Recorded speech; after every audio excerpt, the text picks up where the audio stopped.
नमस्कार,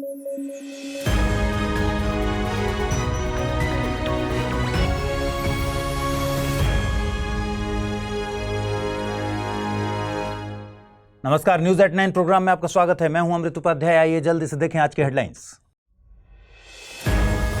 मुस्लिम महिलाओं को लेकर सुप्रीम कोर्ट का बड़ा फैसला। गुजारा भत्ता के हकदार होंगी सभी विवाहित महिलाएं। कोर्ट ने गुजारा भत्ता को माना विवाहित महिलाओं का अधिकार। मंगोलिया से कोयला आयात करेगा भारत। ऑस्ट्रेलिया से आयात पर निर्भर है भारत। स्टील उद्योग के लिए है जरूरी कोकिंग कोल। और वित्त आयोग ने किया एक काउंसिल का गठन। सलाह देने का काम करेगी काउंसिल। संवैधानिक संस्था है वित्त आयोग।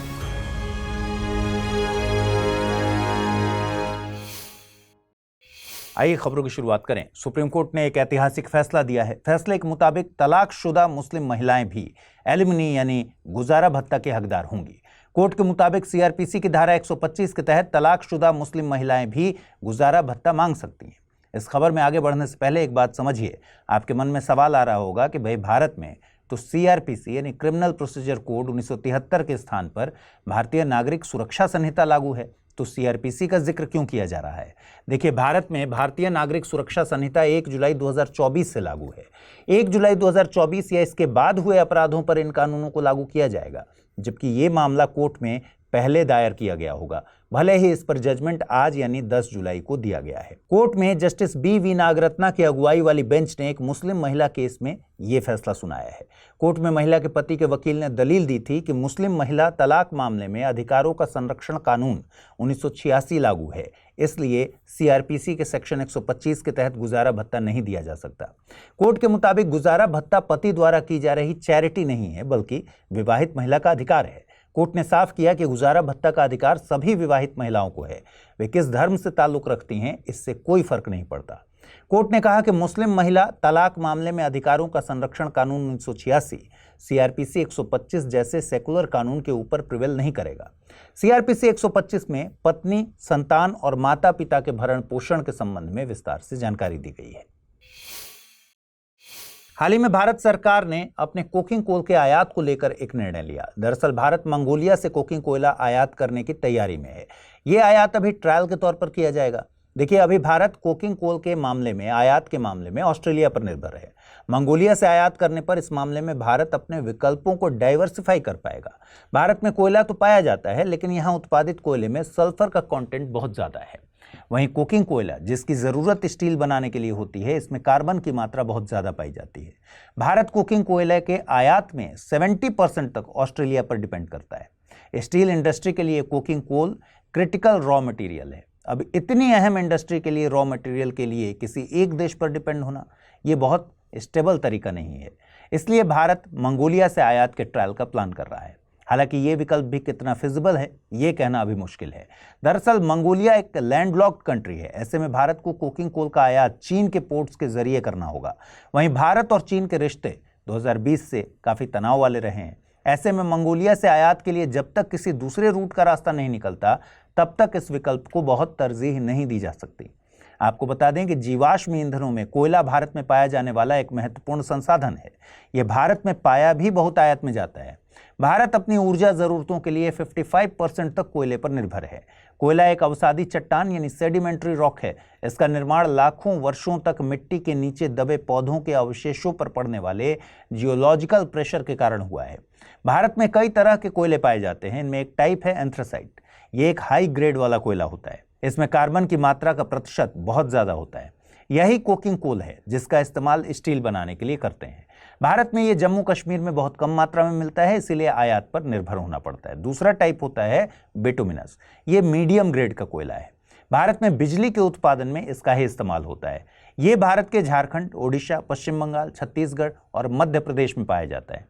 तीसरा टाइप है लिग्नाइट कोयले का। ये एक लो क्वालिटी कोल है और इसमें कार्बन कंटेंट नाम मात्र का है। ये राजस्थान, तमिलनाडु और जम्मू कश्मीर में पाया जाता है।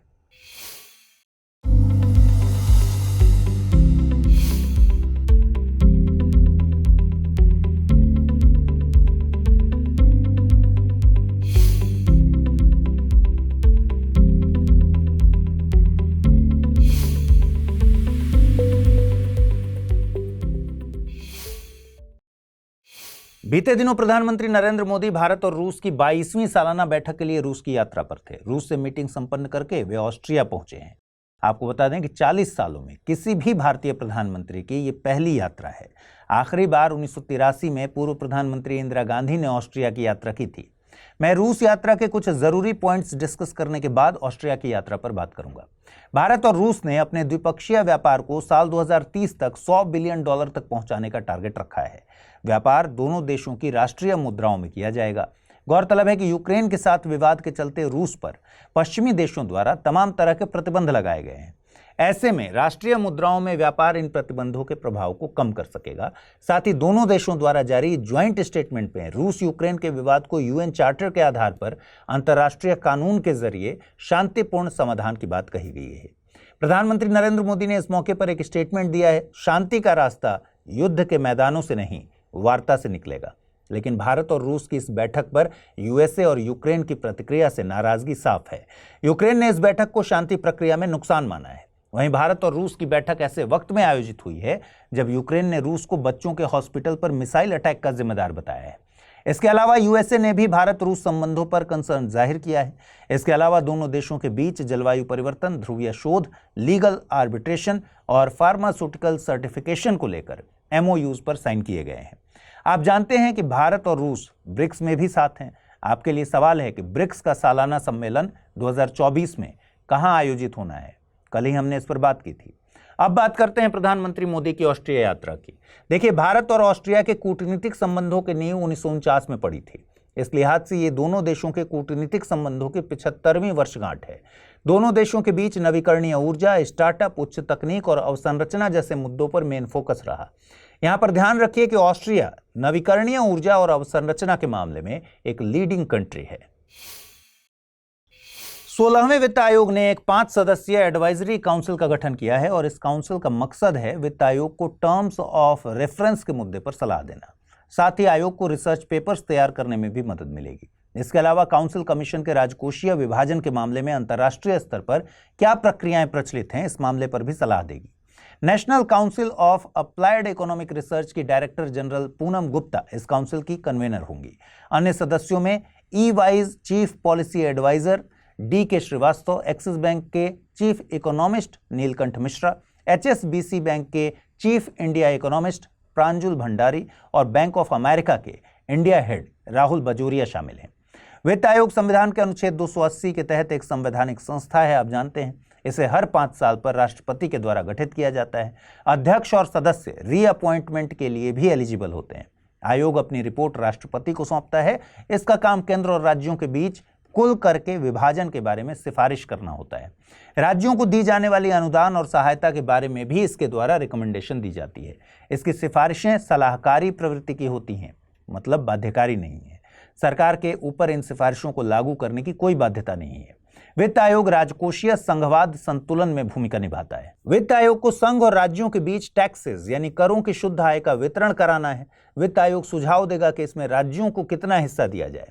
इसके अलावा राज्य के वित्त आयोग द्वारा की गई सिफारिशों के आधार पर राज्य में पंचायतों और नगरपालिकाओं के संसाधनों के लिए राज्य की समेकित निधि को बढ़ाने के लिए भी जरूरी उपाय सुझाए जाते हैं।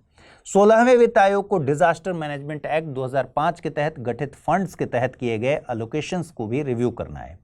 आपको बता दें कि पहले वित्त आयोग का गठन साल 1951 में किया गया था और इसके अध्यक्ष थे के.सी. नियोगी। यहां ध्यान रखिए कि केंद्र सरकार ने 16वें वित्त आयोग के अध्यक्ष के तौर पर नीति आयोग के पूर्व उपाध्यक्ष अरविंद पनगढ़िया को नियुक्त किया है। वहीं ऋत्विक रंजनम पांडे को आयोग का सचिव नियुक्त किया गया है। आयोग अपनी रिपोर्ट 31 अक्टूबर 2025 तक सौंपेगा। आइए अब देखते हैं आज का टर्म ऑफ द डे, और आज के टर्म ऑफ द डे में है जेनोफोबिया। जेनोफोबिया का शाब्दिक तौर पर मतलब होता है किसी बाहर देश के अनजान व्यक्ति से डर लगना। डर से मतलब है ये मानकर चलना कि किसी दूसरे देश के व्यक्ति से हमारी संस्कृति और पहचान को खतरा हो सकता है। मतलब ऐसे समझिए कि अगर किसी दूसरे देश से कुछ लोग आकर भारत में काम करने लगे तो भारत के लोगों को ये महसूस होगा कि ये हमारी संस्कृति और पहचान पर हावी हो जाएंगे। इसके चलते देश में ऐसा माहौल बन जाए कि बाहर से आकर लोग काम ही ना कर सके, तो इसे कहेंगे जेनोफोबिया। अब बारी है रैपिड न्यूज की। देखते हैं रैपिड न्यूज में क्या है खास। सुकिंदा घाटी क्षेत्र के भूजल में क्रोमियम प्रदूषण बढ़ता जा रहा है। दरअसल एनजीटी यानी नेशनल ग्रीन ट्रिब्यूनल के आदेश पर गठित संयुक्त समिति ने इस पर अपनी रिपोर्ट प्रस्तुत की। इस रिपोर्ट के अनुसार सुकिंदा घाटी में 9 स्थानों पर लिए गए भूजल नमूनों में क्रोमियम की पुष्टि की गई है। यहाँ आपकी जानकारी के लिए बता दें कि उड़ीसा राज्य में सुकिंदा घाटी में भारत के लगभग 97% क्रोमाइट अयस्क भंडार हैं। यह विश्व की सबसे बड़ी ओपन कास्ट क्रोमाइट अयस्क खदानों में से एक है। इसी के चलते यहाँ के सतही जल और पीने के पानी में क्रोमियम की मौजूदगी के प्रमाण मिलते हैं, जो राष्ट्रीय और अंतर्राष्ट्रीय मानकों के 2 गुने से भी ज्यादा है। PMSTIAC यानी प्रधानमंत्री विज्ञान प्रौद्योगिकी एवं नवाचार सलाहकार परिषद की 25वीं बैठक आयोजित की गई। बैठक में भारत में कार्बन कैप्चर के उपयोग एवं भंडारण तथा कार्बन क्रेडिट पर चर्चा हुई। यह इसलिए महत्वपूर्ण हो जाता है क्योंकि भारत ने 2030 तक उत्सर्जन तीव्रता में 45% की कमी लाने और 2070 तक नेट जीरो का लक्ष्य रखा है। यहाँ कार्बन कैप्चर से मतलब है कार्बन डाइऑक्साइड को कैप्चर करने और संग्रहित करने से। इसे सामान्यतः औद्योगिक प्रतिष्ठानों जैसे सीमेंट, बिजली और स्टील प्लांटों में लागू किया जाता है और कार्बन क्रेडिट व्यापार योग्य सर्टिफिकेट होता है। यह उन परियोजनाओं से प्राप्त किया जाता है जहां किसी संस्था या कंपनी ने ग्रीन हाउस गैस उत्सर्जन में कमी की हो। आनंद विवाह अधिनियम के तहत सिख विवाहों के कार्यान्वयन और पंजीकरण पर चर्चा करने के लिए बैठक आयोजित की गई। इस बैठक को राष्ट्रीय अल्पसंख्यक आयोग द्वारा आयोजित किया गया। आनंद विवाह अधिनियम एक ऐसा कानून है जो सिखों को एक अलग अधिनियम के तहत अपने विवाह को पंजीकृत करने की अनुमति देता है। यह आनंद कारज नामक सिख विवाह समारोह को मान्यता देता है। आनंद विवाह अधिनियम का इतिहास 1909 का है, जब ब्रिटिश इंपीरियल लेजिस्लेटिव काउंसिल ने सिख विवाह समारोह आनंद कारज को मान्यता देने के लिए यह कानून पारित किया था। 2012 में संसद ने आनंद विवाह संशोधन विधेयक पारित किया था, जिसके तहत सिख पारंपरिक विवाहों को कानूनी मान्यता के दायरे में लाया गया और इसके पंजीकरण से संबंधित नियम बनाने का काम अलग अलग राज्यों और केंद्र शासित प्रदेशों को सौंपा गया। केंद्र सरकार शास्त्रीय भाषा का दर्जा देने के लिए मानदंडों में बदलाव करने पर विचार कर रही है। यह बदलाव केंद्रीय संस्कृति मंत्रालय की भाषा विज्ञान विशेषज्ञ समिति की रिपोर्ट के आधार पर किया जा सकता है। भारत में 6 भाषाओं को शास्त्रीय भाषा का दर्जा प्राप्त है। इसमें तमिल, संस्कृत, तेलुगु, कन्नड़, मलयालम और ओडिया का नाम आता है। वर्तमान में किसी भाषा को शास्त्रीय भाषा घोषित करने के लिए निर्धारित कुछ मापदंड हैं, जैसे उस भाषा के प्रारंभिक ग्रंथों का इतिहास 1500 से 2000 साल से अधिक पुराना हो, उस भाषा के साहित्य या ग्रंथों का एक हिस्सा ऐसा हो जिसे बोलने वाली पीढ़ियों द्वारा मूल्यवान विरासत माना जाता हो, साहित्यिक परंपरा में मौलिकता हो और शास्त्रीय भाषा और साहित्य आधुनिक भाषा और साहित्य से भिन्न हो। भाषा विज्ञान विशेषज्ञ समिति की बात करें तो इसमें केंद्रीय गृह मंत्रालय, संस्कृति मंत्रालय के प्रतिनिधि और 4 से 5 भाषा विशेषज्ञ शामिल होते हैं। इसकी अध्यक्षता साहित्य अकादमी के अध्यक्ष द्वारा की जाती है। बिम्स्टेक के विदेश मंत्रियों की दूसरी बैठक कल नई दिल्ली में शुरू होगी। इस कार्यक्रम की मेजबानी विदेश मंत्री एस जयशंकर करेंगे।